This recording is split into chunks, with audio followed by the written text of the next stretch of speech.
받은 복 많이 누리십시오. 또 인사하겠습니다. 예, 받은 복 많이 누리십시오.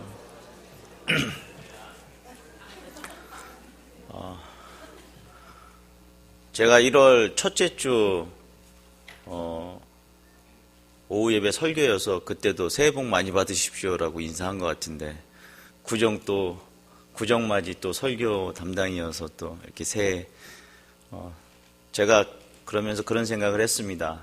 1월 달에 결심했던 것들이 조금 흐트러졌으면 다시 한번 새로운 마음으로 이 구정을 맞이해서 다시 결심을 해야 되겠다. 근데 저 나름대로 그렇게 생각을 했습니다. 재미난 심리 조사가 있습니다. 한 사람이 길을 걷다가 세 갈래 길이 있다고 합니다.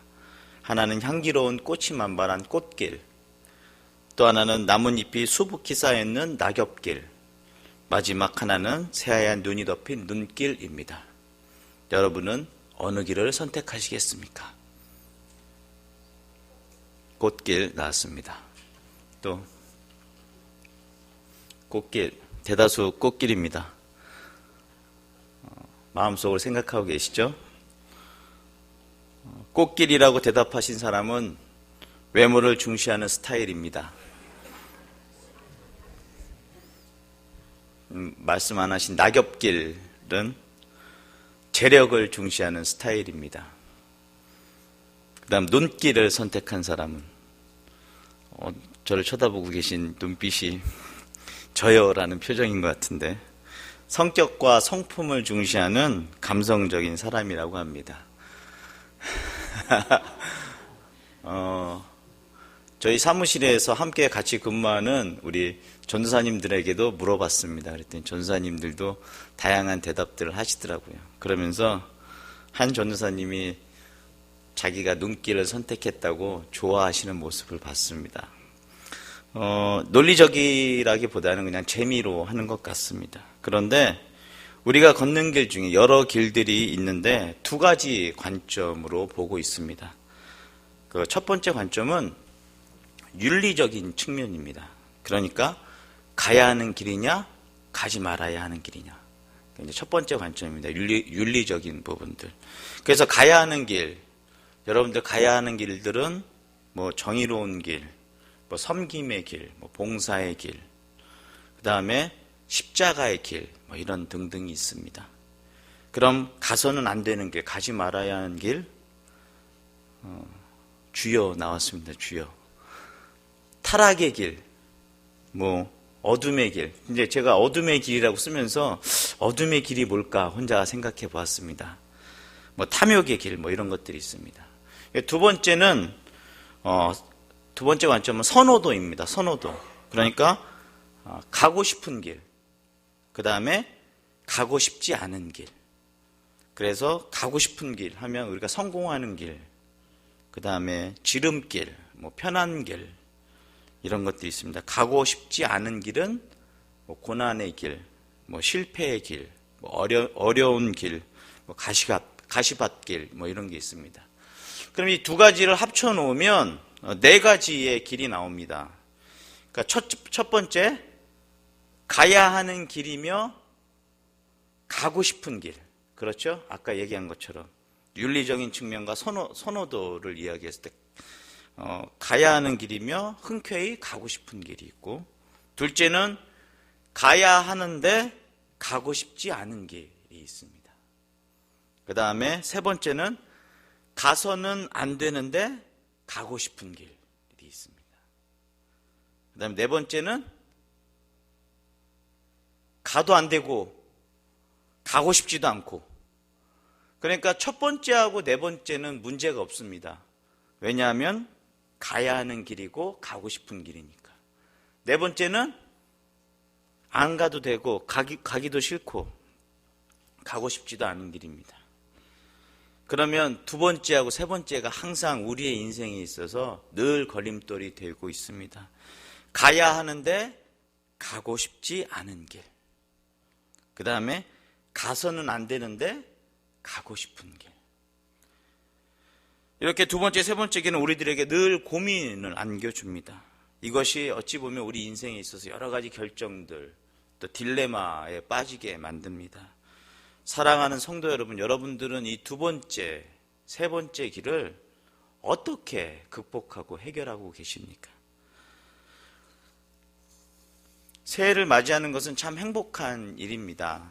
무엇인가 새로운 기운을 맞이하고 또 막연하게 기대감들도 있습니다. 새해에는 잘 될 거야 라는 그런 기대감도 있고 또 좋은 새로운 일들이 잘 일어날 거라는 기대도 있습니다. 그런데 해가 바뀌어도 새로운 달력을 벽에 건다고 해서 새로운 해가 되는 것은 아닙니다. 내가 어떻게 하면 새롭게 되어 가는지에 대해서 우리가 점검해 보아야 합니다. 그러니까 그 아까 두 번째, 세 번째 길들에서 어떠한 결정을 하는 것이 중요한가? 그러니까 우리의 인생에 있어서 중요한, 2016년도 이제 설을 맞이하여서 이 한 해를 어떻게 보내는가가 중요합니다. 오늘 본문을 간략하게 요약하면 이렇습니다. 어떤 여자가 10드라크마를 가지고 있었는데 그중 하나를 잃어버렸습니다.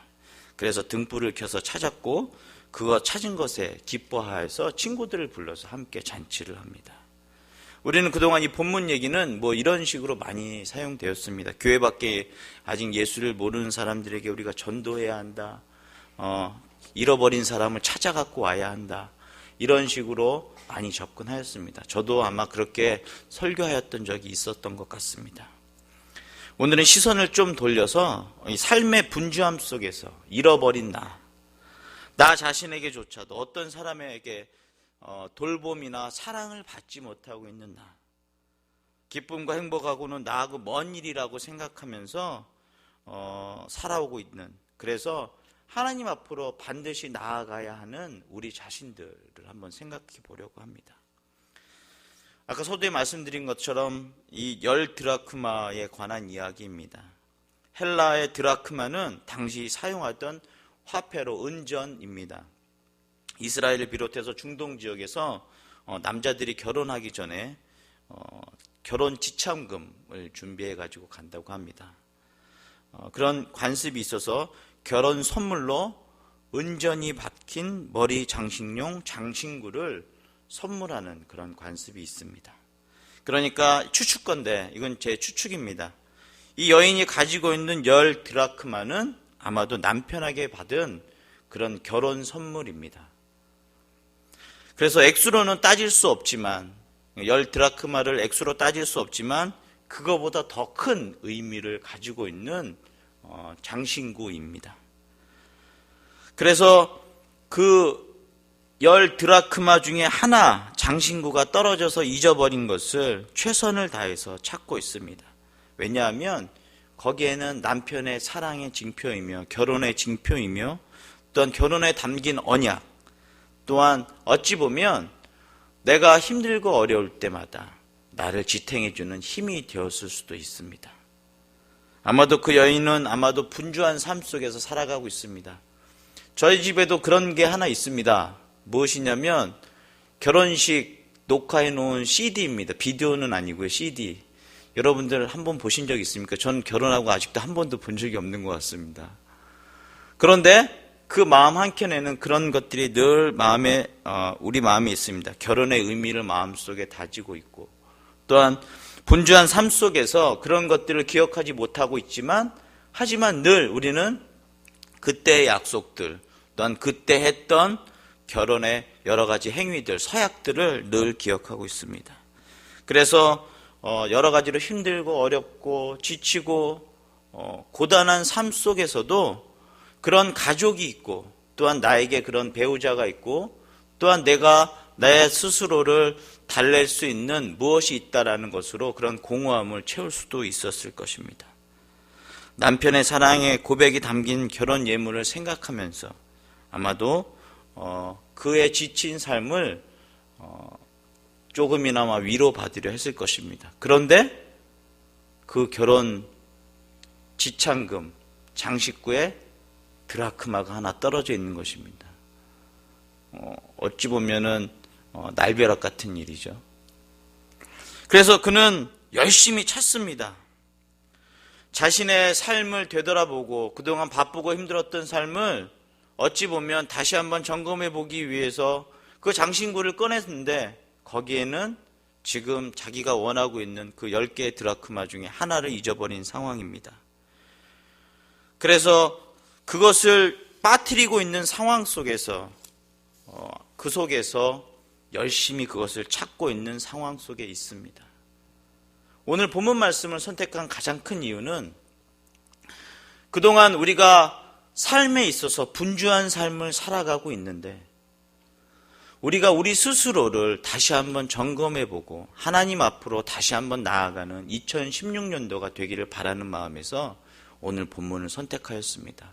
우리가 어느 구석에다가 그냥 갖다 놓고 살아가고 있는 그 장신구의 드라크마를 이제는 꺼내어서 다시 한번 확인해보고 또한 그 잃어버린 것을 찾는 그런 역할, 어찌 보면 우리가 잃어버리고 살아가고 있던 것을 다시 찾는 그런 2016년도가 되기를 바라는 마음입니다. 그러기 위해서는 우리가 해야 되는 것들이 있습니다. 무엇이냐면 내 안에 하나님의 형상을 바르게 회복하는 것입니다. 그 회복한다는 것은 십자가 앞에 있는 언약의 약속입니다. 거기서 하나님 앞에서 바르게 회복된다는 것은 가장 먼저 해야 하는 일이 회개입니다. 그래서 우리 10절에 죄인 한 사람이 회개하면 하나님의 사자들이 그 앞에서 기뻐한다라고 이야기하는데 전도에 관한 내용으로도 사용되고 있지만 우리 스스로의 삶이 하나님께로 다시 되돌아오는 회개의 삶이 되어야 한다는 것입니다. 죄인이란 자신을 잃어버리는 것입니다. 자기 안에 하나님의 형상을 잃어버린 사람입니다. 때문에 잃어버린 것을, 잃어버린 나를 찾기 위해서 하나님의 형상을 회복하기 위해서는 제일 먼저 해야 하는 첫걸음이 회개입니다. 올 한해 하나님께서 부어주시는 회개의 영으로 매일매일 새롭게 되어서 여러분들의 삶이 하나님과의 새로운 언약이 갱신되는 그런 2016년도가 되기를 간절히 소망합니다. 두 번째로 생각해 볼 것은 주변 정리를 잘 해야 합니다. 무엇이냐면 이스라엘 집 구조를 보면 창문이 작다고 합니다. 왜냐하면 열 손실을 최소화하기 위해서입니다. 그래서 등불을 켜지 않으면 집안이 어둡습니다. 바닥은 맨바닥에 지푸라기를 깔고 그 위에서 지냅니다. 그 지푸라기를 모두 거두어내지 않으면 그 드라크마를 찾아낼 수 없습니다. 그 드라크마를 찾아내기 위해서 지푸라기를 걷어내야 합니다. 특별히 작은 드라크마를 찾는 지푸라기 안에서 찾기란 쉬운 일이 아닙니다. 그러기에 우리가 바쁘다는 핑계로 항상 우리의 삶이 분주하다는 핑계로 여러 가지 하나님께로 나아가는 것을 방해하는 것들에 대한 정리를 하셔야 하는 것입니다. 그래서 그 드라크마를 찾아서 기쁨을 얻는 것처럼 우리 마음에 있는 여러 가지 것들을 정리하시는 2016년도가 되기를 바랍니다. 그래서 바쁘다는 핑계로 항상 거기 있을 거라고 생각하는 것이 아니라 우리가 관심을 갖고 있지 못했던 내 마음속에 있는 것들을 청소하여 깨끗하게 정리하여서 그 10 드라크마 중에 한 개의 드라크마, 잃어버린 드라크마를 찾아내는 그런 귀한 성도님들이 되시길 바랍니다. 마지막으로 한 가지 더 생각해 볼 것은 자신을 사랑하는 것입니다. 사람을 변화시키는 것은 사랑입니다. 사랑받아야 가능합니다. 관심을 가져줘야 하고 돌봐주어야 합니다. 자신을 자학하고 학대하면 변화가 일어나지 않습니다. 오히려 소외와 한숨이 더 깊어집니다. 그러면 어떻게 이 못난 자신을 사랑할 수 있겠습니까? 내 자신을 어떻게 하면 사랑할 수 있겠습니까? 매일 내 자신을 쓰다듬어 주는 것입니까? 아니면 거울을 보고 칭찬해 주는 것입니까? 이 부분에 대해서 참 고민을 많이 하였습니다. 내 자신을 사랑하는 것. 여러분들 어떻습니까? 내 자신을 사랑하는 것. 좋은 음식점에 가서 음식을 먹는 것이 내 자신을 사랑하는 것입니까? 아니면 좋은 옷을 입는 것이 내 자신을 사랑하는 것입니까? 아무 쓸모없다고 생각하는 내 자신을 사랑하는 것, 내 자신을 사랑해주고 격려해 주는 것은 우리 마음에 등불을 켜는 것이라고 생각합니다. 등불을 켜는 행위는 말씀 앞에 우리를 비추어 보는 것입니다. 세간살이와 지푸라기를 거두어내고 나를 내려놓은 다음에 하나님을 잃어버리고 내가 찾고 있었던 분주함과 욕망들을 내려놓고 하나님께 은혜를 구하며 말씀 앞에 겸손히 서는 것이 나를 사랑하는 것입니다. 교회에서는 틈만 나면 하는 소리가 있습니다. 회개하라, 회개하라 라는 이야기입니다. 그것이 진정으로 나를 사랑하는 첫걸음이며 나를 사랑받을 만한 사람으로 만들어가는 첫걸음이기 때문입니다. 사랑하는 성도 여러분, 경건의 능력은 회개하는 삶에서 시작됩니다. 내 안에 하나님의 나라가 이루어지고 하나님의 나라를 확장시켜 나아가는 사람들은 나 스스로를 되돌아보면서 주님 앞에 온전히 서기를 바랍니다. 한 드라크마를 찾은 여인이 크게 기뻐하는 것처럼 그동안 사랑받지 못했던 나 자신을 사랑하는 한 해가 되며 그동안 소외당하고 있었던 나 자신을 내가 더 먼저 사랑하는 한 해가 되며 무엇보다도 하나님 앞에 온전히 바로 세워줘서 내 삶이 기쁨으로 충만해지고 또한 가까운 사람을 불러서 그 기쁨을 함께하는 것입니다. 오늘 여인은 드라크마를 찾아서 많은 사람들, 이웃을 불러서 함께 기뻐했다고 합니다. 내 안에 기쁨이 넘치는 사람은 다른 사람들과 함께 기쁨을 공유합니다. 사랑하는 성도 여러분, 먼저 회개하는 2016년도가 되기를 바랍니다. 또한 우리의 주변에 여러 가지 우리를 주님 앞으로 나아가지 못하게 하는 것들을 정리하는 그런 2016년도가 되기를 바랍니다. 무엇보다도 나 자신을 누구보다도 사랑하는 2016년도가 되기를 바랍니다. 우리의 가정이 이러한 공동체가 되고 우리의 구역이 이러한 공동체가 되고 우리의 교회가 이러한 공동체가 되었으면 좋겠습니다. 그래서 하나님의 사랑을 회복한 나, 잃어버렸던 구원의 약속, 생명의 약속, 영생의 약속을 회복하고 나를 통해서 우리의 공동체가 함께 기쁨을 나누는 그런 귀한 일들이 일어나기를 원합니다. 사랑하는 성도 여러분, 새해에는 더욱더 나에게 관심을 가져주십시오. 더욱더 나 자신을 사랑해 주십시오. 그렇지 않으면 어느 순간 괴물로 변해버린 나 자신을 발견하게 됩니다. 말씀에 비추어 현재의 나의 모습을 비추어 보고 내 방안을 쓸듯이 나의 연약함을 찾아서 하나님께 용서를 구하고 마침내 참된 나를 발견하고 큰 기쁨으로 살아가시는 여러분들이 되시기를 바랍니다. 그래서 우리 공동체가 나를 통해서 변화되어지며 나의 기쁨을 함께 나누는 그런 기쁨의 공동체가 되기를, 기쁨의 2016년도가 되기를 간절히 소망합니다. 기도하겠습니다.